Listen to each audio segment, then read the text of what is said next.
نحمده ونصلي على رسوله الكريم اما بعد فاعوذ باللہ من الشیطان الرجیم بسم اللہ الرحمن الرحیم رب اشرح لی صدری ویسر لی امری واحلل عقدۃ من لسانی یفقهوا قولی۔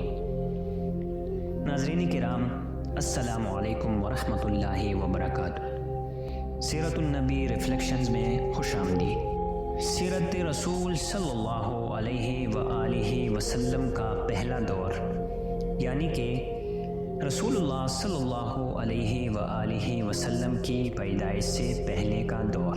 آج کی اس قسط میں ہم عرب کے مختلف اقوام اور قریش کی تاریخ پر روشنی ڈالیں گے۔ نسبی اعتبار سے مورخین نے عرب اقوام کی 3 قسمیں قرار دی ہیں: عرب باعدہ، عرب عاربہ اور عرب مستعربہ۔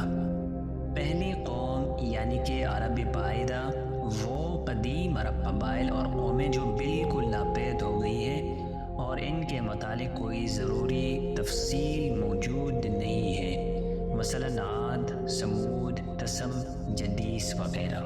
دوسری قوم یعنی کہ عرب عاربہ وہ عرب قبائل جو کہ قحطانی عرب کے نام سے مشہور ہوئے، ان کا اصل گہوارہ ملکی یمن تھا۔ یہی ان کے خاندان اور قبیلے مختلف شاخوں میں پلے بڑھے اور ان میں سے 2 قبیلوں نے بڑی شہرت حاصل کی، جن میں سے ایک قبیلہ حمیر اور دوسرا قبیلہ کہلان تھا۔ تیسری قوم یعنی کہ عرب مستعربہ وہ عرب قبائل جو حضرت اسماعیل علیہ السلام کی نسل سے ہیں، انہیں عدنانی عرب کہا جاتا ہے۔ ان کے جد اعلیٰ حضرت ابراہیم علیہ السلام اصلاً عراق کے ایک شہر اور کے باشندے تھے۔ یہ شہر دریائے فرات کے مغربی ساحل پر کوفے کے قریب واقع تھا۔ حضرت ابراہیم علیہ السلام یہاں سے ہجرت کر کے شہر خزان تشریف لے گئے تھے اور پھر وہاں سے فلسطین جا کر اسی ملک کو اپنی پیغمبرانہ سرگرمیوں کا مرکز بنا لیا تھا اور دعوت و تبلیغ کے لیے یہاں سے اندرونی اور بیرونی ملک سفر کرتے رہتے تھے۔ ایک بار آپ مصر تشریف لے گئے۔ فرعون نے آپ کی بیوی حضرت سارہ علیہ السلام کی کیفیت سنی تو ان کے بارے میں بدنیت ہو گیا اور اپنے دربار میں برے ارادے سے بلایا، لیکن اللہ تعالیٰ نے حضرت سارہ علیہ السلام کی دعا کے نتیجے میں غیبی طور پر فرعون کی ایسی گرفت کی کہ وہ ہاتھ پاؤں مارنے اور پھینکنے لگا۔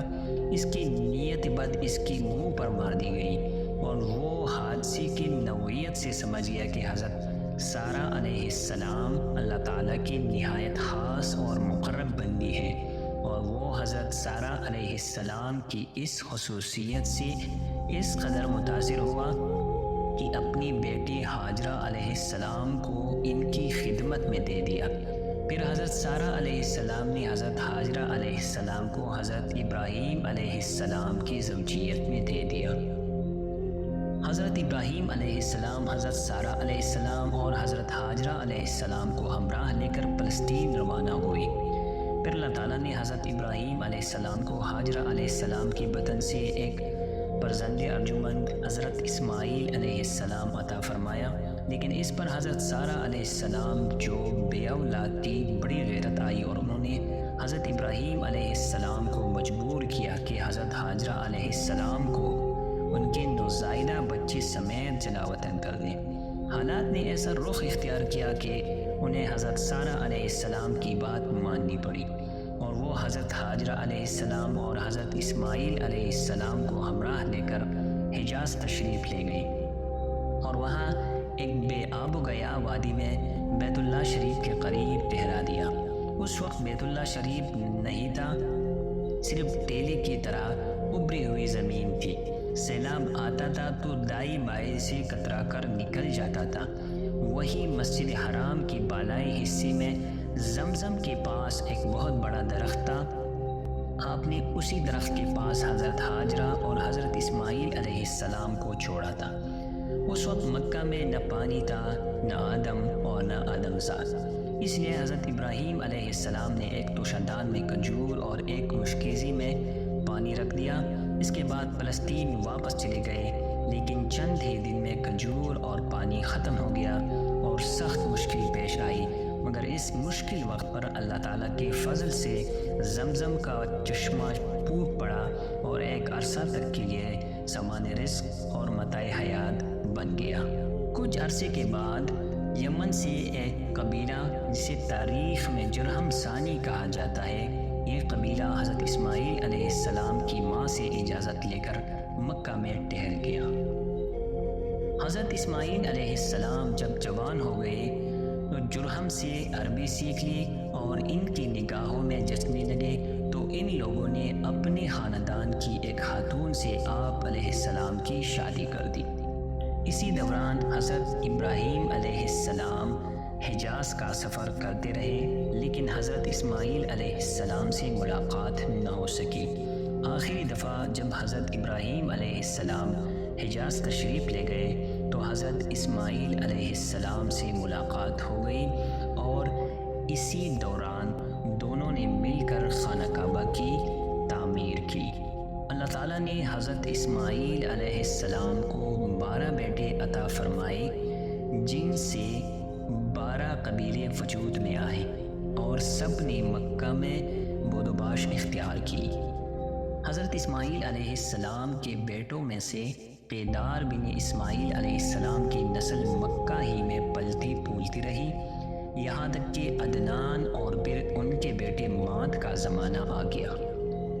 عدنان نبی علیہ السلام کے سلسلے نسب میں 21ویں پشت پر پڑتے ہیں۔ پھر ماد کے بیٹے نزار سے کئی خاندان وجود میں آئے۔ نزار کے 4 بیٹے تھے، ایاد، انمار، ربیعہ اور مزر۔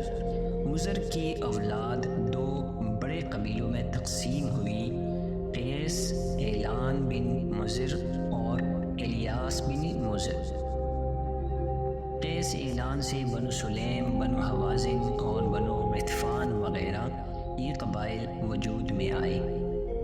الیاس بن مزر سے تمیم بن مرہ، حزیل بن مدرکہ، بنو اسد بن خزیمہ اور کنانہ بن خزیمہ کے قبائل وجود میں آئے، اور پھر کنانہ سے قریش کا قبیلہ وجود میں آیا۔ یہ قبیلہ فہر بن مالک بن نضر بن کنانہ کی اولاد ہے۔